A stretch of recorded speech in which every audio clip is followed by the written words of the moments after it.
a very helpful attitude about the work of awakening or presence practice, and a very good exercise is to become much more interested in the present than in our own imaginings and daydreaming.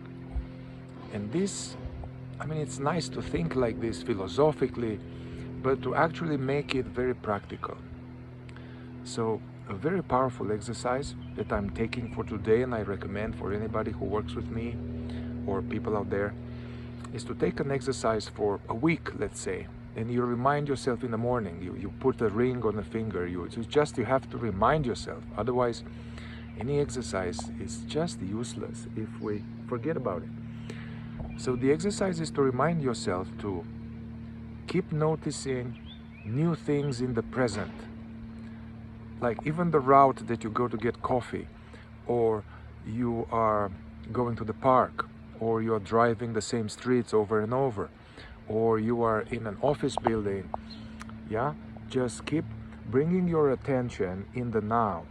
Instead of thinking of past or future and all of that, bring your attention in the now and notice new things. So in this way you come back to this innocent looking curiosity, this toddler meditation, so to say. So keep coming back and discovering new things. And in this way we are more receptive to the beauty of the creation. Notice the light, the shimmer on the water, your partner, your lover, your friend, your child. Usually we fall asleep to them and we don't notice them. So keep noticing the present. The present is not the end of the line. The present is not the whole enchilada, but the present is like it's a base camp on going up on the summit. It's a base camp because we are not established in the present. It means that we are checked out in daydreaming, churning on misery, churning on ego tendencies and preoccupations that bring misery. So we have to, if we are not established in the present, as a wise man said in the fourth way, Ronnie Collin, if you are not established in the present, you are nowhere and nothing is possible. Learn to live more and more from the present, in the present. So that is the base camp, because it's much more real. Also, yeah. So then from there, the present is more like a portal to the presence.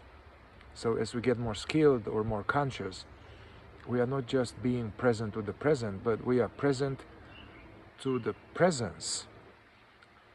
We are present to our being. The being is presence to itself. Yeah, so that will be a true form of what's called consciousness, aware of itself, or self-remembering, self-abiding. But start small with this, much more interested in the present than our own loops, and find something small, something new.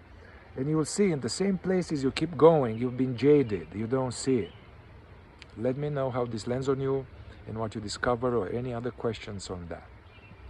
Ciao. So if this thing that I just talked about interests you, it's important to know that just one exercise like that is not enough. You know, we are going to forget. Even if we really love this exercise I just described and it works, at some point we become a little more jaded, a little more distracted. So the principle is that one needs to find different alarm clocks and keep changing alarm clocks. Because as we are sleeping, from the point of view of consciousness, we are getting used to the alarm clock, and then we are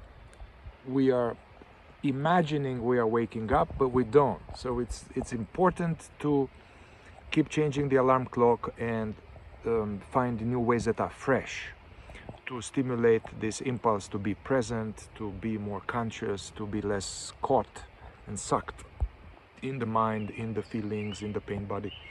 So from this point of view, I like to remind people, because they might not know, in the playlist below here, it's called Toolbox Series. I have a whole playlist, which at this point is free of charge. And each tool, tool 1, tool 2, tool 3, and now I think it's up to like 50 or 60 of them or more.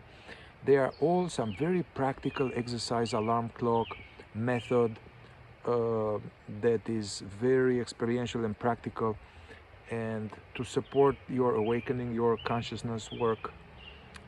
Even if you're not interested in awakening and enlightenment, this helps to be less burdened and enjoy life more, and one still needs to become more aware, more conscious, more light into the house if one wants to heal and clean up the skeletons.